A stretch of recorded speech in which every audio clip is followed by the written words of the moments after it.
halkan waa bartaan YouTube-ka ku leenahay Bina Live News idil ahaantiiba ku soo dhawaada warka maanta waxa warkaas idin soo tubinayaan waa Cabdi dibadbaxyo dhaawac iyo dhimasho keenay ayaa ka dhacay magaalada Cerigabo kadib markii shalay toole lagu dilay halkaasi nin kamid ah deegaanka Cerigabo wararka ayaa waxay xaqiijinayaan inuu dhaawac badan yahay isla markaasina cagta la mariyay goobihii ay dawladdu ku lahayd magaalada madaxda gobolkaasi Sanaag ee Cerigabo jeesta kale shacabka ayaa waxay ku dhawaaqayeen inay maalin walba halkaasi lagu dilo shacabka dadka reer Somaliland iyagoo ku dhawaaqayay maalin walba dadka iyaga la leyn maayo lana dili maayo dawladdu dili mayso hilibkooduna cuni mayso haddaba codadkoodii waxa kamid ahaa sidan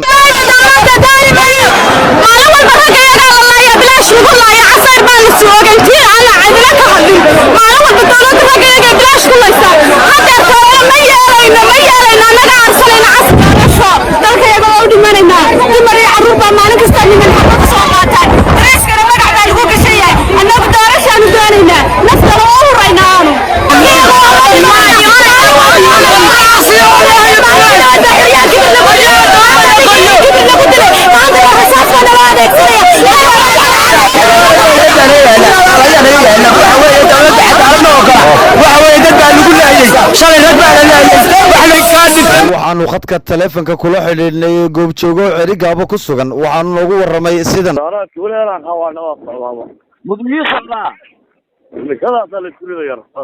khasaaraha iyo dhimashada ka waran wallahi waa dhaawac waxa weeye afar aye dhimasho ma jirto ma sha Allah muxuu ku bilaabay waxay ahayd adigu ku bilaabay wadiyo nin baa la dilay shalay ma gara haye dilkii shalay dhacay markii hore ka bilaabantay markii dambana wixii un baa saddex galay haye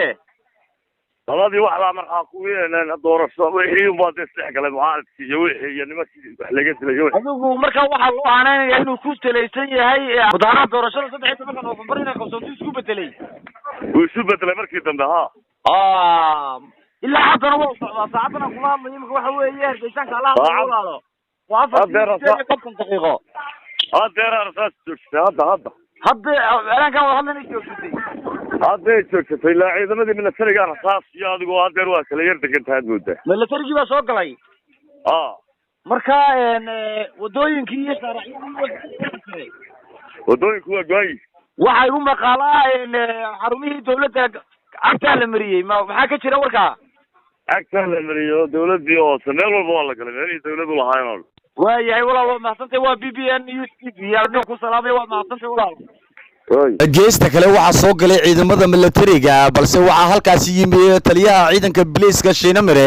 oo halkaas kala hadlay shacabkii mudaharaadka taayirada iyo qiiqa gubiyay isla markaas baabiyay magaalada waxaanu yiri taliyuhu garan maayo kula carabku way qallalan yahay dadweynaha baan isku xeeqnay dareskii waan soo bixiyay ka shacabkan ku matalayay inaan kaga saaro rabshadii ay sameeyeen alxamdulillah waan safkaranay dibna waan u saarnay wariyaashu waa goobjoog bay waxaanu islayn dhagaxii haddan guranaa jaaris waxaanu helay makaan dabdamiskii soo saaro oo baqtiyo alxamdulillah ilaahay baa mahad leh wixii dambena haddii alla idmo waan idinla soo socotin doonaa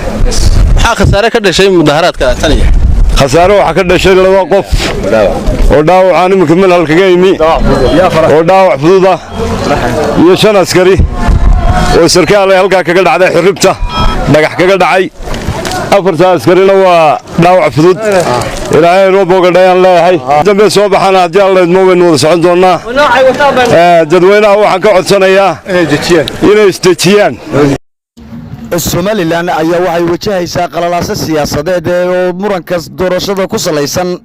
maalmihii u dambeeyay waxa magaalada Hargeysa lagu xidhay salaadiin kamid ah salaadiinta beelaha reer Somaliland waa Sultan Cabdi Gudo oo hadda ku xidhan xabsiyada magaalada Hargeysa halka warkaasi kala socota waa BBN News TV